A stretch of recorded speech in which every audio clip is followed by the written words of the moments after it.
हिंद साथियों, आप सभी लोगों का एक बार फिर से स्वागत है आपके अपने ऑनलाइन प्लेटफॉर्म पर जिसका नाम है कुमार कॉन्सेप्ट IAS और मैं आपका साथी कुमार गौरव।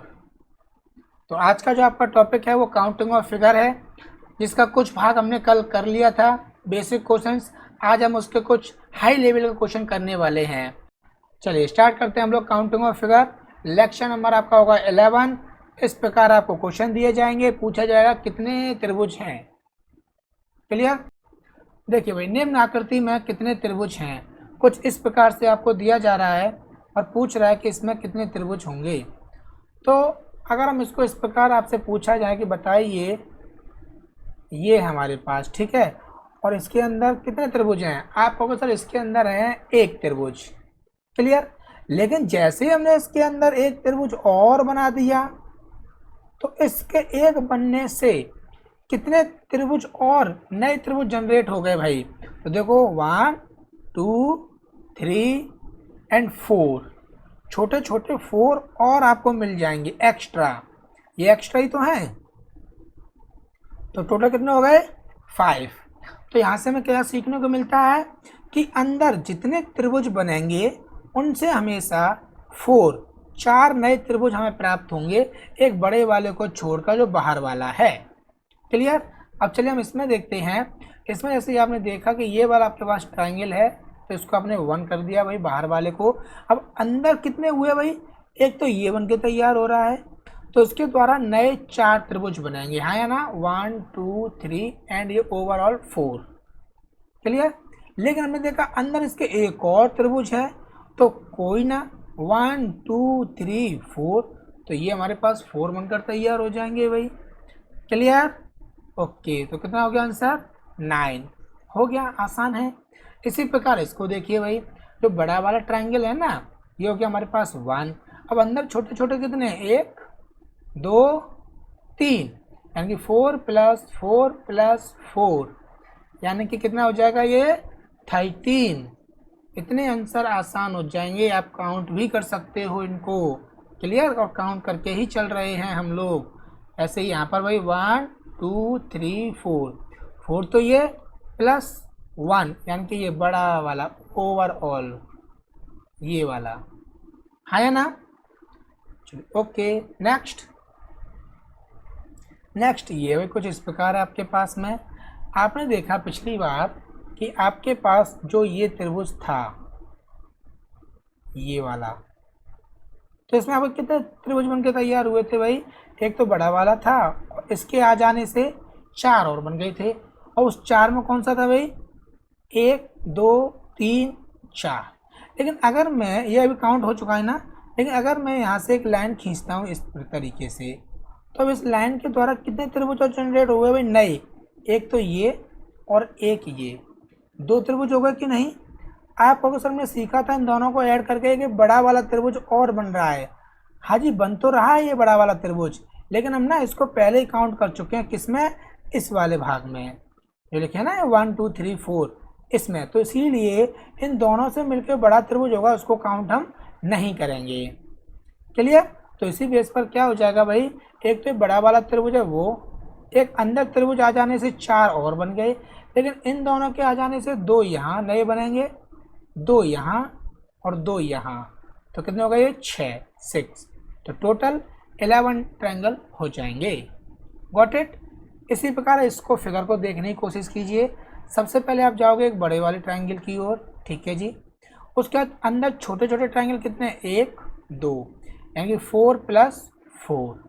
अब आप देखोगे कि जो उसने लाइन खींची है यहाँ से 2 नए ट्रायंगल जनरेट होंगे, यहाँ से भी 2 और यहाँ से भी 2, तो क्या हो जाएंगे भाई, 2 + 2 + 2 6, यानी कि आंसर कितना हो जाएगा ये 15 आपका आंसर हो गया।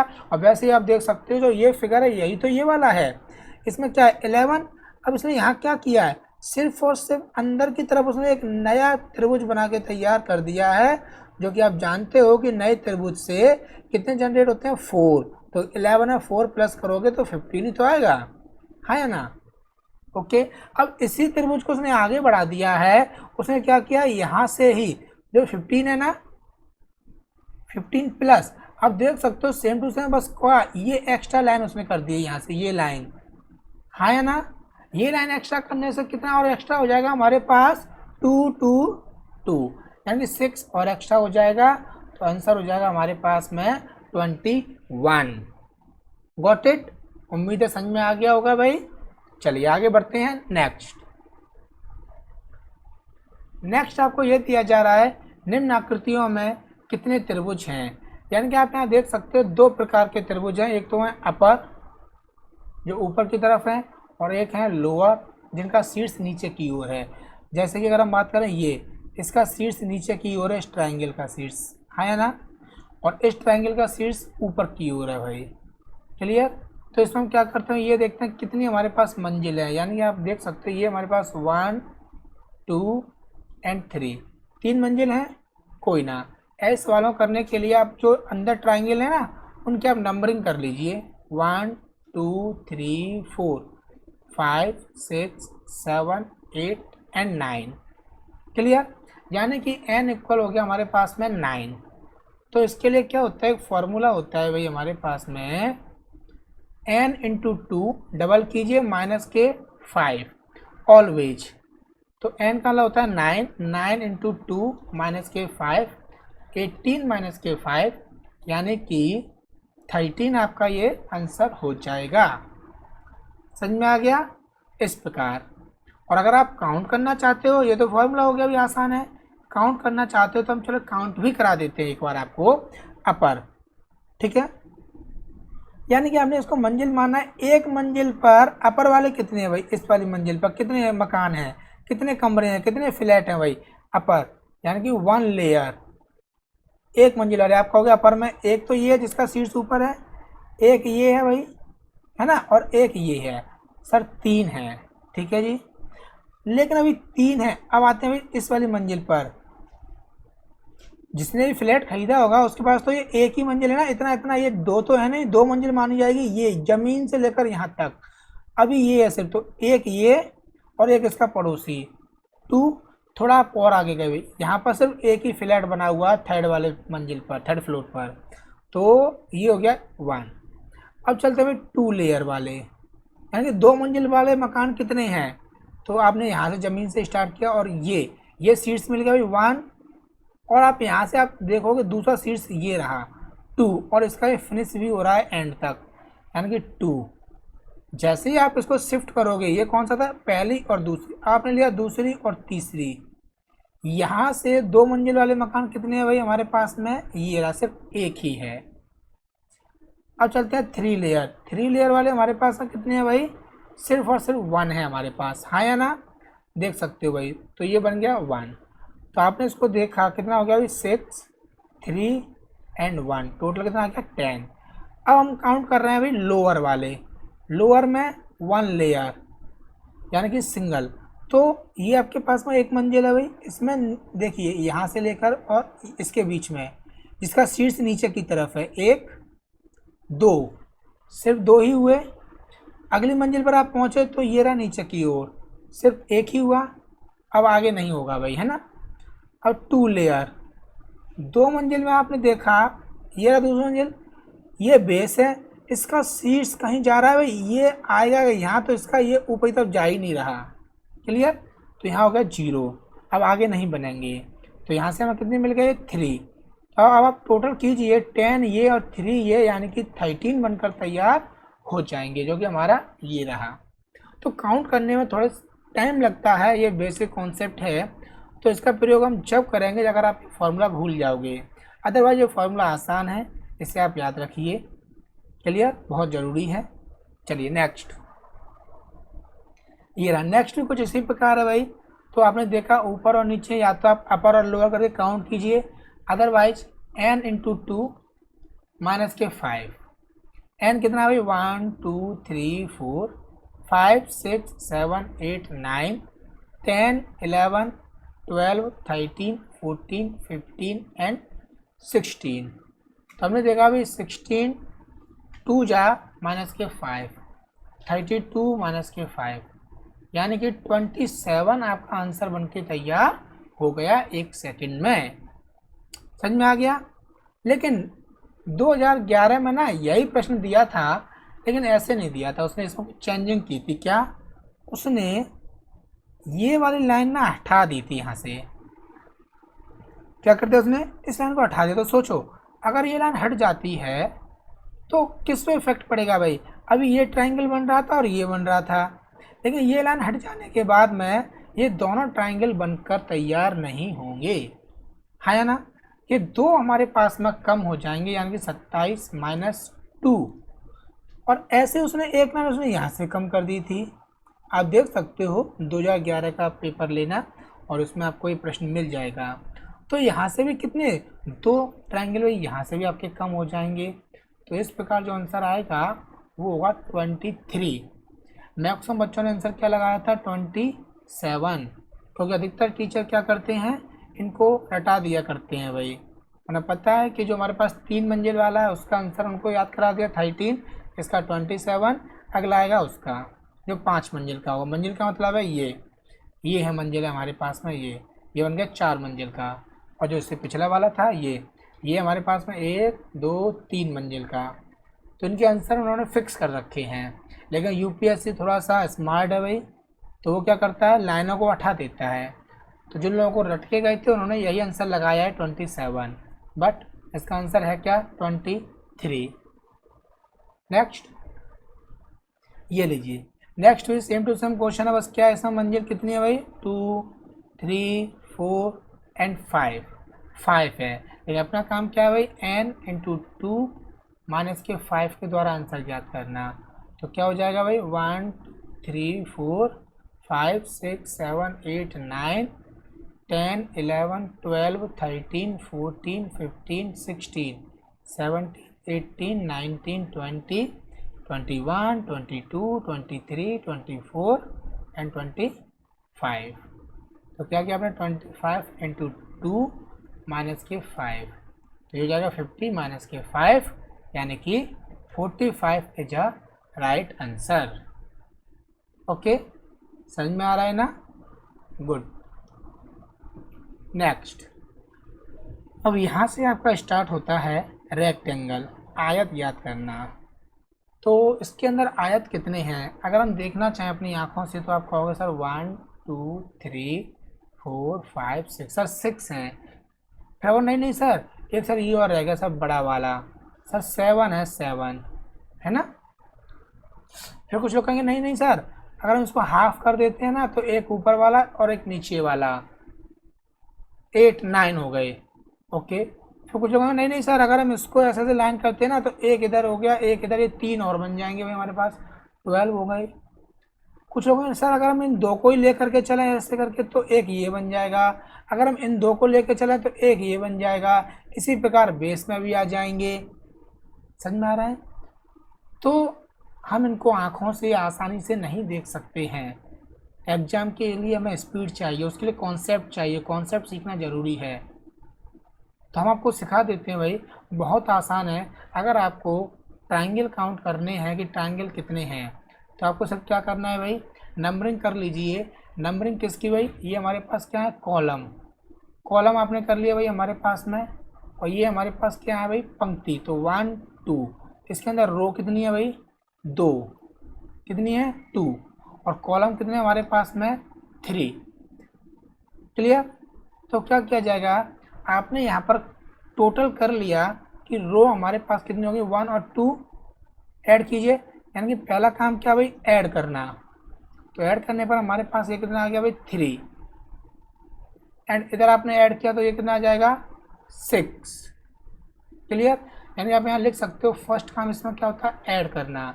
किसको? Row and column. सेकंड काम क्या होता है भाई?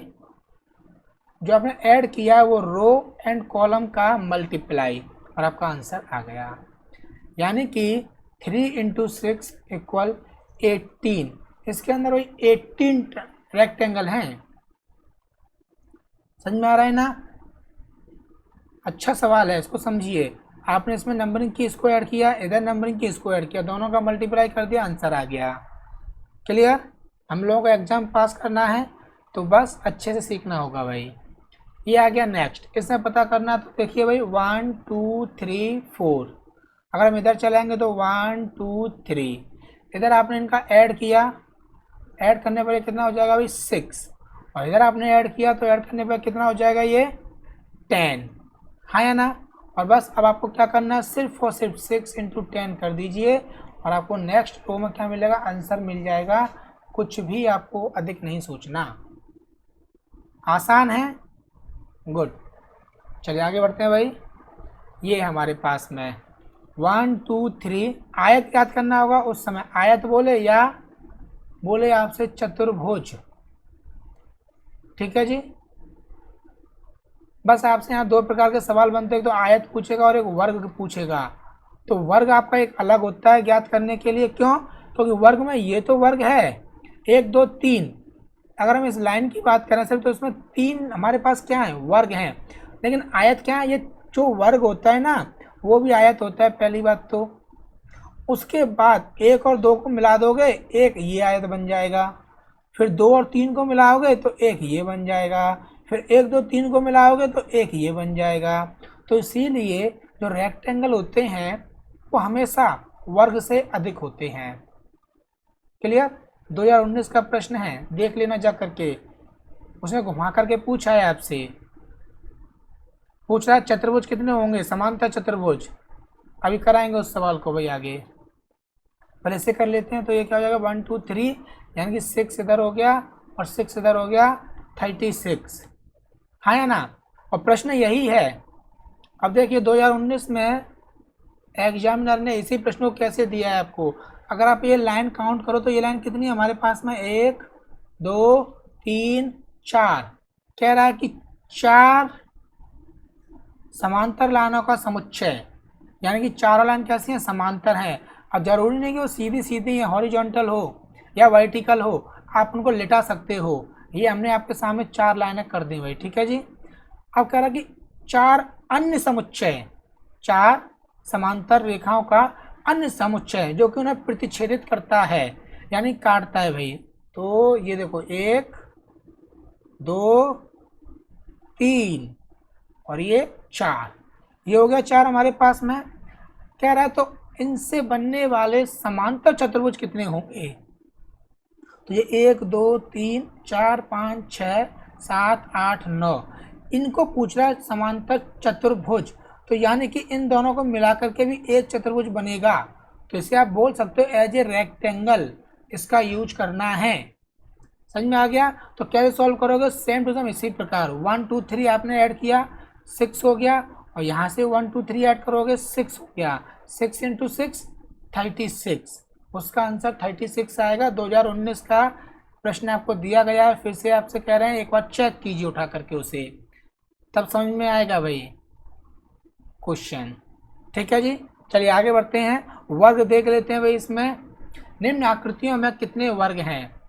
तो अगर आपको वर्ग दिए जा रहे हैं तो इसे ज्ञात करना काफ़ी आसान है भाई। क्या होता है इसमें, नंबरिंग की 1 2 बस। तो कुछ लोग क्या बताते हैं आपको कि 1 का स्क्वायर कर दीजिए प्लस 2 का स्क्वायर कर दीजिए, आंसर आ गया भाई 1 का स्क्वायर 1, 2 का स्क्वायर 4 इक्वल 5। बिल्कुल सही है, लेकिन हम लोगों का मकसद सिर्फ और सिर्फ आंसर लाना नहीं है, ये समझना ये आया कहाँ से। जब तक हमें ये नहीं पता होगा कि ये आया कहाँ से तो किसी काम का नहीं है भाई। तो अब हमें इसे कैसे करेंगे, जैसे आयत वाला किया था ना उसी प्रकार फिर से नंबरिंग कीजिए आप भाई। इसमें 1 2 नंबरिंग कर दी। अब नंबरिंग करने में भाई वो क्या था, वो आयत था, है ना। तो आयत में आपने देखा था हमने क्या किया था, पहले प्लस, उसका क्या किया हमने मल्टीप्लाई। लेकिन इसमें थोड़ा उल्टा है भाई, वर्ग में स्क्वायर में पहले मल्टीप्लाई होगा उसके बाद प्लस होगा। क्लियर? इसमें हमने प्लस क्या किया था भाई, हम लोगों ने इसमें हमने प्लस किया था रो रो कॉलम कॉलम पर, मल्टीप्लाई किसका किया था, रो इनटू कॉलम। तो यहाँ जो मल्टीप्लाई करेंगे ना वो आप यही करोगे रो इनटू कॉलम। तो देखो भाई ये कौन सा कॉलम है 2, ये कौन सा है 1, ये रो कौन सी है 1, ये रो कौन सी है 2। तो इसमें इसको साइड में करते हैं फिलहाल। अब इसमें क्या करना होगा, आपको मल्टीप्लाई करना है पहले, ठीक है ना। अब मल्टीप्लाई कैसे करेंगे भाई, अंतिम कॉलम का अंतिम रो के साथ मल्टीप्लाई होगा। अब अंतिम कॉलम हमारे पास कितना है 2 और अंतिम रो क्या हमारे पास 2, इनका हो गया। इसी प्रकार उससे जस्ट पहले वाला कॉलम और उससे जस्ट पहले वाली रो, यानी कि 1 इंटू 1 और इनका प्लस, ये होता है भाई ऐड, इस तरीके से। तो क्या हो गया भाई 2 का स्क्वायर प्लस 1 का स्क्वायर, यानी कि 4 प्लस के 1 इक्वल 5। ये इस प्रकार बन के तैयार होता है तो चीज़ यही, लेकिन ये आपकी हर जगह यूज नहीं होगी। ये तभी यूज होगी जब आपको ये सेम कॉलम सेम रो दी जाए, जैसे कि ये 1 2 3 एंड 1 2 3, तो इसमें आप कर सकते हो 1 का स्क्वायर 2 का स्क्वायर 3 का स्क्वायर ऐड। लेकिन अगर हम देखें इसको, हमने क्या बताया था भाई, अंतिम कॉलम अंतिम रो 3 इंटू 3 ब्रैकेट बंद, उससे पहले वाला और इससे पहले वाला 2 इंटू 2। अब देखो इससे पहले कॉलम भी 1 है और रो भी 1 है, तो इसीलिए 1 इंटू 1 हो जाता है। अब इनका प्लस कर दीजिए, अब आप चाहो तो स्क्वायर लगा दीजिए, अदरवाइज 9 4 1, यानी कि आंसर क्या आ जाएगा 14। Got it. तो जो सर बताते हैं ना अपने बच्चों 1 2 3 करो और इनका स्क्वायर कर लीजिए और आपका आंसर आ जाएगा, वो भी सही बताते हैं, लेकिन हम जानना चाहते हैं क्या ये यहाँ काम करेगा 1 2 3, है ना। अच्छा करो 1 का स्क्वायर 2 का स्क्वायर 3 का स्क्वायर, क्या यहाँ काम करेगा ये, नहीं। तो वो लोग बेवकूफ़ बनाते हैं, हम लोग बन जाते हैं, क्योंकि ऐसा क्वेश्चन सामने ना आता है ना वो देते हैं, जब आता है जब तक वो लोग जा चुके होते हैं। लेकिन कॉन्सेप्ट हमेशा आपका साथ देगा, खासकर कुमार कॉन्सेप्ट, है ना। चलिए ध्यान देते हैं यहाँ पर। तो हमारा जो काम था भाई C1 C2 एंड C3, यहाँ क्या है R1 R2, तो R2 में क्या आ जाएगा भाई 2 आ जाएगा। अब यहाँ ध्यान देना, अंतिम कॉलम का अंतिम रो से, यानी कि 3 इंटू 2 प्लस उससे जस्ट पहले वाला कॉलम, अब रो कौन सी है भाई 1, तो 2 इंटू 1। अब जैसे ही हमने देखा कि हमारी रो खत्म हो गई तो हम आगे मल्टीप्लाई नहीं कर सकते, अदरवाइज कॉलम पहले खत्म हो जाए तो भी मल्टीप्लाई नहीं करेंगे। समझ में आ गया भाई। तो यहाँ से आंसर क्या हो जाएगा 6 प्लस के 2 यानी कि 8, इसके अंदर स्क्वायर कितने होंगे भाई 8 होंगे वर्ग। तो ये इसका तरीका होता है। उम्मीद है समझ में आ गया होगा भाई। अगर आ गया है तो जरा आगे वाले क्वेश्चन करके दिखाइए या प्रैक्टिस कर लेते हैं उनकी। ये रहे, तो इसमें क्या है 1 2 3 1 2 3 4, ठीक है। इसमें स्क्वायर लैंड करने हैं तो वो हमेशा क्या होता है भाई पहले मल्टीप्लाई कर लीजिए, कितना हो जाएगा 4 इंटू 3 प्लस, अब यहाँ से 3 इंटू 2 प्लस 2 इंटू 1, बस ये आ गया, फिनिश हो गया। यानी कि 12 प्लस के 6 प्लस के 2 ऐड करोगे आप तो ये कितना हो जाएगा भाई 20 जा आंसर। Got it. चलिए बताइए इसमें क्या हो जाएगा भाई 1 2 3 4 5 और इधर 1 2 3, तो यहाँ पर आप इसका इसके साथ मल्टीप्लाई हो जाएगा, ठीक है जी। इसका इसके साथ मल्टीप्लाई हो जाएगा और इसका हो जाएगा इसके साथ, बस इसके आगे नहीं हो सकता। तो 5 into 3 plus 4 into 2 plus 3 into 1, this is a answer. कितना हो जाएगा भाई 15, 8 एंड 3, तो आपने ऐड किया तो ये हो गया 26 इज करेक्ट आंसर। तो उम्मीद है भाई काउंटिंग और फिगर आपको अच्छे से समझ में आ गया होगा। ऐसा एक ही प्रश्न नहीं है जो कि आपकी बाकी बचा हो, ये आपका पूरा बेसिक से लेकर के हाई लेवल के क्वेश्चन थे, ठीक है। अब आगे आपकी प्रैक्टिस होती है क्योंकि हर बार नए नए क्वेश्चन बनकर जनरेट होते हैं, तो आपके लिए बेसिक ज़रूरी था, क्लियर हो गया। चलिए आज के लिए इतना ही करते हैं। जय हिंद, जय भारत।